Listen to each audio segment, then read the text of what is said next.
Hello and welcome to Hawaii to PTC 24. Joining me here now is Andy Power, President and Chief Executive Officer of Digital Realty. Andy, thanks so much for talking to me. It's always a pleasure. Last year I saw you walking through one of the corridors. You had just been promoted to CEO of Digital Realty. So very delayed congratulations on camera. Thank you. I'll take it anyway. How's PTC treating you this year? You know, it's great to be back here at PTC. See so many fabulous customers, partners from around the world all coming together. Not too shabby of a location to get together here, but really excited to get out of the gates in 2024 and talking about digital transformation technology here at PTC. It takes time to get here, but it's worth it. Indeed. But it's also good because you can be present. I think the time zone really helps to that. Speaking of being present, there's a lot of present issues that we've heard at this conference this year. Before we go into specifics of what's happening here, what would you say? How would you characterize the challenges facing the global data center landscape right now? And with a special mention around private equity, because I think that's been quite on everyone's mouths. So. Obviously, the world is in a certain period of uncertainty and volatility, but I can tell you the themes of digital transformation, technology is dominant and is taking top priority for many, many customers. We're on the heels of a global pandemic that shifted ways of working and buying and consuming, and I see corporate enterprises and hyperscale cloud providers all leaning into digital transformation and technology. The landscape of players has changed. Digital Realty is one of two in the public markets, and we've welcomed both private capital as competitors and partners to Digital Realty. We see this opportunity as so large and long-term in scale and global in nature that harnessing the power of both public equity and private capital has been the win-win to delivering the growth for our customers. Okay. Before we go into the growth part, I'm just going to pick up on what the part you said. The world's at a bit of an uncertainty period. There's a lot of elections across the entire globe. It's more than half of the world's population is going to choose a new leader this year. We are going through a bit of a rough period in terms of geopolitics. How do you think that's going to impact the data center markets, access to capital, and then how is Digital Realty navigating all that? What's the contingency plan? So Digital Realty is supporting 5,000 customers on 6 continents across 50 plus metropolitan areas. So we are in numerous geopolitical environments, languages, and currencies, to say the least. We're also in a capital intensive business, and we have to be prepared for whatever the volatility may present itself.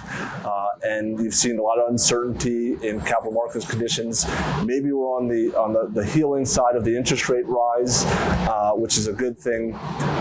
We are just making sure we're planning for those rainy day scenarios and never leaving our customers without that future growth of their growth capacity. But it's exciting times that the world is some ways pulling apart, but in the other ways, technology and communications is bringing us together, which makes what we do so much more important now more than ever. Yeah. Digital has no borders. Usually we say digital has no borders. Let's hopefully we will not have any walls being built in digital. But do you think some markets will be faced with a bit more challenges when it comes to access to capital, raising capital? And let's talk about everything, private equity debt.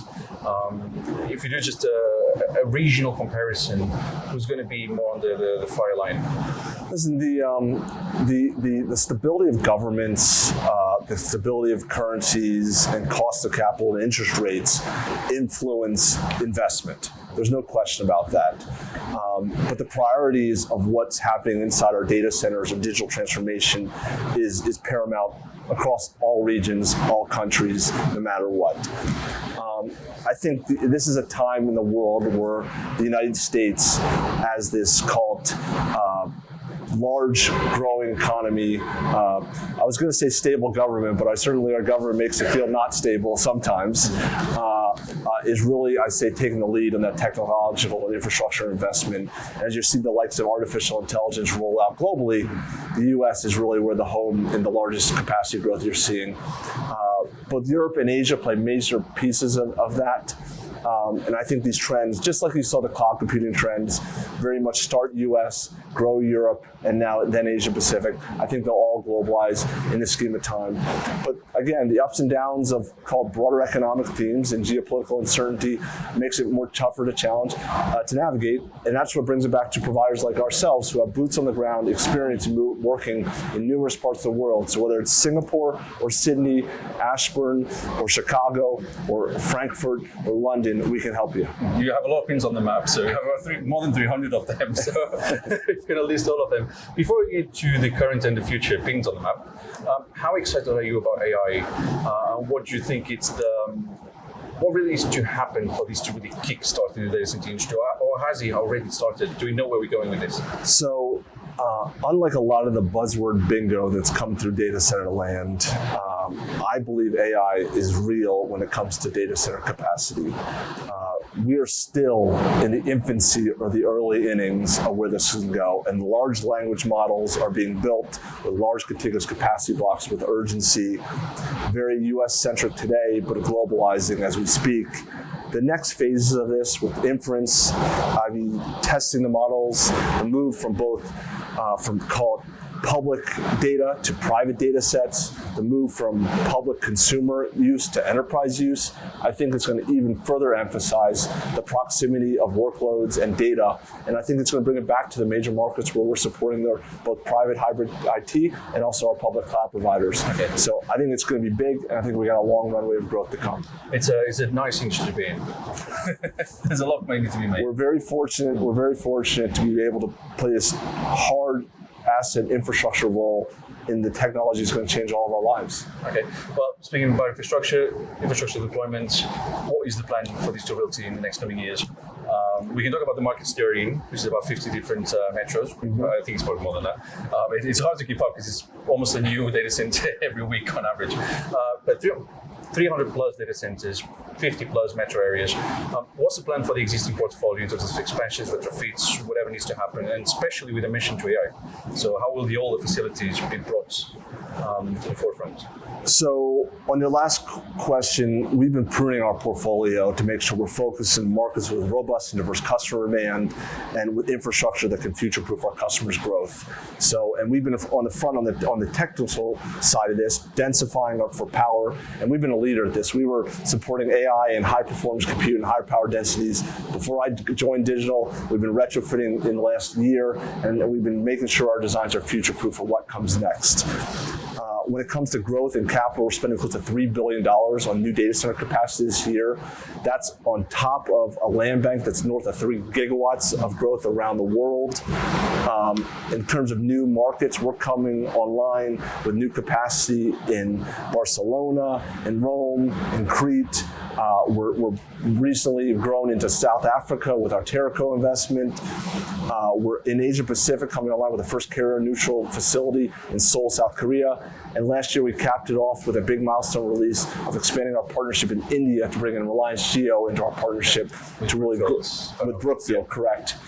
And just last week opened up in Chennai for the first time. So I think you're going to see more growth into new markets. I think Asia Pacific is going to be one of those places where you're going to be adding a new pin to the new country maps.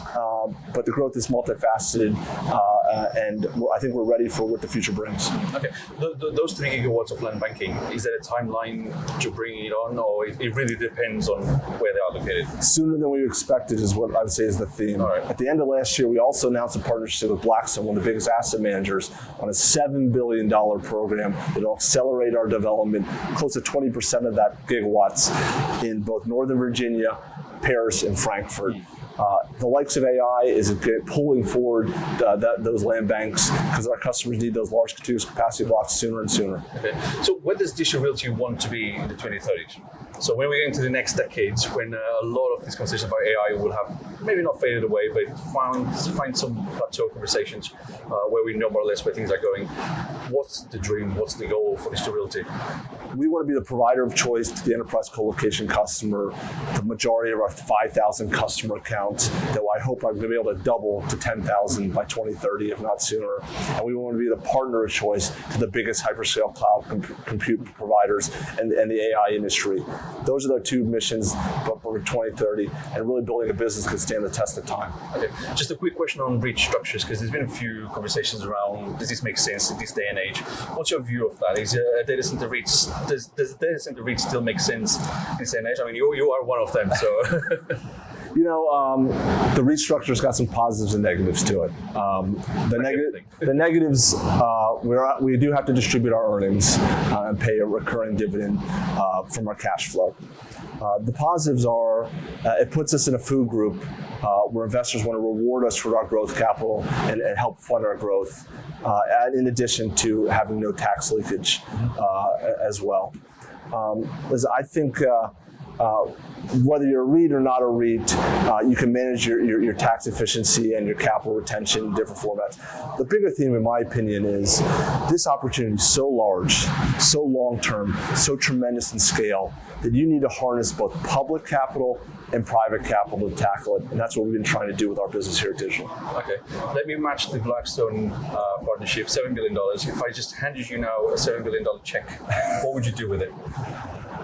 I would be spreading it around to the numerous markets where I'm in today and adding a few, really making sure that we're future-proofing with contiguous capacity growth for our customers. I think that's going to be the most precious thing, getting our hands on those valuable kilowatts and megawatts that our customers need in a reliable and hopefully sustainable fashion. That's where I'd be investing my dollars, those core markets where we are today around the globe. Okay, interesting. So last question that I'm asking everyone that we're doing interviews here at BDC 24 this year. When we come back to BDC 25, what's the one thing that it is achievable, but you think the industry really needs to get their act together and get it done over the next 12 months, something paramount, taking into account everything that's happening? I think the industry needs to double down on sustainability. We are growing at such a rapid rate. We're such a consumer of the power. We need to make the table stakes more and more important. And we all, as constituents of all elements of sustainability, power in particular, need to really take a big step forward in innovation and creativity in delivering more sustainable power and be part of that solution along the way. We've only got one Earth, so we've got to take care of it. You got it. You got it. Andy Power, President and Chief CEO of Digital Realty. Thanks so much for talking to me. As for your home, thank you for watching, and do check our website and social media for more timely news from the digital infrastructure sector worldwide. At Tech Capital, we lead, we report.